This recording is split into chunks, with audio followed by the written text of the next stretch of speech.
my background is that I went to Dartmouth College studying computer science, and my co-founder is blah, blah, blah.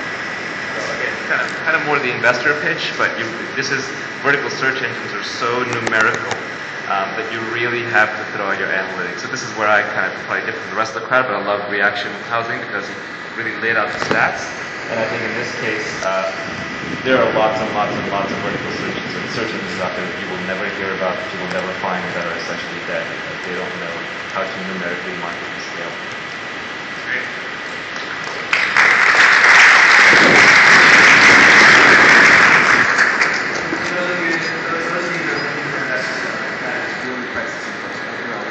I want to give 2 more quick comments on that one too. He said, we all know Amy. And I wouldn't say it that way. I would say, I have a friend named Amy. Because anytime, just when you make any kind of blanket statement upon the whole audience, inevitably there's just a whole bunch of people that are going to go, well, I don't know Amy, or I don't, everybody does this. Just make it personal instead of projecting it on everybody necessarily. And then also, he immediately went into the listing out features. It was a lot of like, well, it can do this, and it can do this, and it can do this, and it can do this. And instead, it'd be a lot better to talk about somebody doing it. There you go. All right. Just one quick final question. How do you guys feel about these 10 made-up people? Like, Amy does a lot, because I always find it a turn on. Yeah, well, that's what I said. At least I talk about somebody, instead of a made-up person, try to make it somebody really you know. I mean, I think sometimes it works and sometimes it doesn't. It can be totally cheesy, or if it sounds like somebody you really know, then it can be real. Like, if it's a personal, like, my mom went through this thing where blah, blah, blah, blah, blah, that's okay. I think it also helps if it's actually a customer. If this is your first customer, yes. Or a customer maybe that they know, maybe it's a big customer that you landed, and so this is an excuse to say that I have this big customer that I landed, then in that sense it's useful. But unlike, say, designers who might say something like, I want to know her age, I know she's in school, that we definitely don't want to know. Like, we only give her a name if we need to tag her for a bit of reference in the Yeah. All right. All right. Hi, I'm Jeffrey Martin. I'm the founder of 360cities.net, which is the world's largest community of 360-degree photographers. Now, maps are a basic part of the human psyche. Everybody loves maps to explore and visualize the places where they want to go. Another basic urge of humanity is the desire to explore and find unfamiliar things. What this has resulted in on the web is an evolution in detail from satellite imagery to aerial imagery to ground-level 360-degree photography. The best example of that so far that everybody knows is Google Street View. And they have done a fantastic job of photographing a huge part of the planet from the street. And many people love to use this to visualize places where they want to go. But nobody has figured out how to make good 360-degree photos of all the other places besides the street, especially business interiors like bars and restaurants. Don't you wish you could see what the party looks like here at South by Southwest where you're going tonight? No one has figured out how to do that at scale, except for us.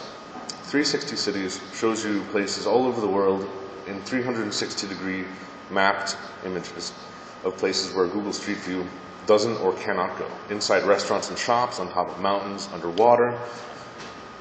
Now we're building a mobile app to democratize the creation of beautiful 360-degree photos. Whoa.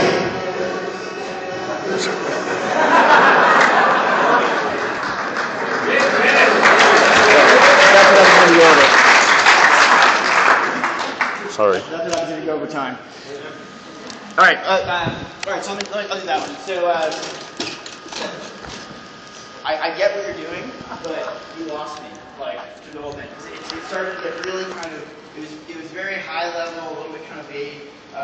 So I would just, and you immediately projected to, like, everybody loves maps. And, like, no, everybody does not love maps. Like, lots of people love maps, but everybody does not love maps. A lot of people probably actually hate maps. So I would say something like, hey, it's not even really about maps. It seems like it's really about spaces and the use case of being able to see things for get there. So I think it'd be something like, and you also can carry on the success of Google Maps and of Street View, which has been so popular. So you can say, hey, have you noticed that feature on Google Maps where you can click on the little person and actually see what it's like at the place you're going? Like you're looking at a map because you're trying to get somewhere and you want to see what it's like before you get there, and you can open it up and you can actually pretend like you're standing on the street. So when you show up, you're not confused, you know what to see. It's so helpful. Well, wouldn't you want to do that for the place you're going to go inside to as well?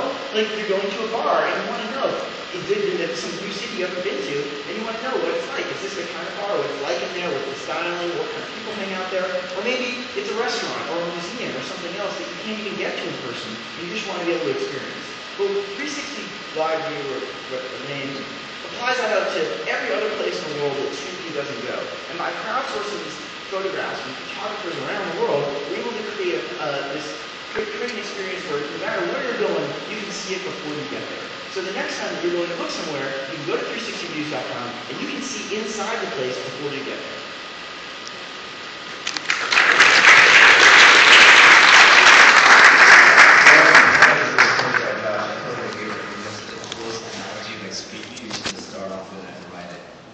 The two things I'd love to know as an investor is what percentage of coverage do you have as compared to Street View? So you extend coverage by how many places? So that number, that coverage map would be good to know.